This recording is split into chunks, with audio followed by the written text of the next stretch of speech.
Assalamualaikum warahmatullahi wabarakatuh, teman YouTube sekalian ya. Pada kesempatan ini Oki Japani akan sharing ya mengenai overheat di mesin. Oke, nah kenapa bisa ketahuan mesin overheat? Yaitu nanti bisa kita ketahui dari ampere panas teman-teman. Ini ampere panas kan, sebelah kiri posisi C atau cool dan sebelah kanan posisi H atau hot teman-teman. Nah nanti ketika mesin overheat, nah bisa kelihatan dari ampere ini bisa sampai dia menunjuk ke merah ini teman-teman, ke garis merah ini, jadi dipastikan mesin overheat. Tetapi kalau posisinya ampere ini di tengah di sini teman-teman ya, itu atau tengah sedikit ya, berarti waspada teman-teman. Kalau di bawah garis tengah ini berarti insya Allah mesin dalam keadaan normal baik-baik saja teman-teman ya. Oke.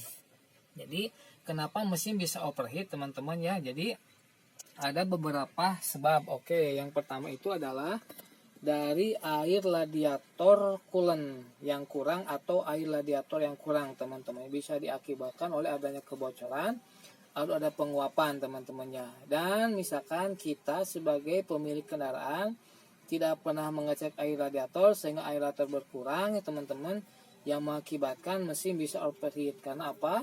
Tidak maksimalnya air radiator atau air radiator kurang untuk mendinginkan mesin teman-teman. Yang kedua, dari radiator itu sendiri teman-teman ya.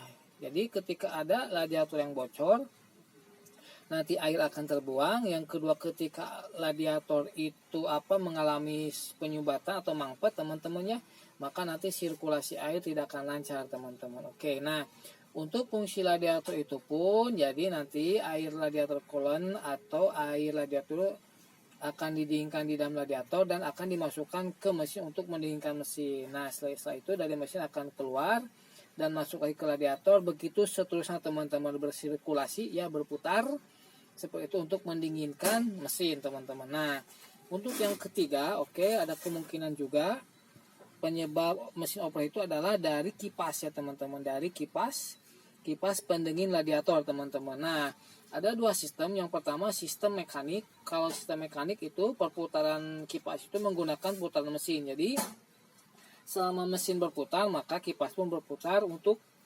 mendinginkan radiator. Nah tetapi ada sistem yang kedua itu menggunakan kipas elektrik teman-temannya. Kipas elektrik jadi kerjanya itu adalah pada saat mesin panas dia berfungsi, pada saat mesin mati maka dia pun berhenti teman-teman. Pada mesin dingin maka dia pun berhenti teman-temannya, seperti itu untuk cara kerja kipas elektrik. Nah tapi ada satu kekurangan di kipas itu adalah ketika dia tidak berfungsi, kita tidak ketahui, tahu-tahunya ini tadi ya ampere panas itu, tahu-tahunya ampere panas itu naik teman-teman, diakibatkan kipas elektrik tidak berfungsi ya, seperti itu. Nah bagaimana untuk mengetahui apakah kipas elektrik berfungsi atau tidak teman-teman ya?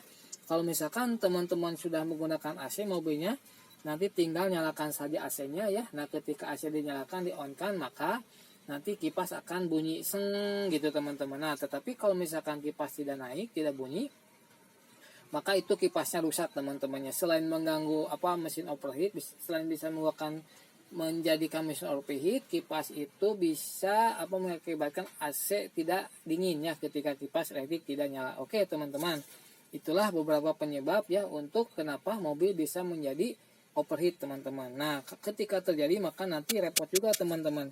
Teman-teman harus bongkar senerkop ya, karena senerkop bisa melenting ketika mesin overheat, diakibatkan dari ketiga hal tadi ya, di antaranya ketiga hal tadi. Nah harus turun mesin dan harus diratakan lagi di bubut teman-teman. Oke teman YouTube sekalian, semoga bermanfaat. Assalamualaikum warahmatullahi wabarakatuh.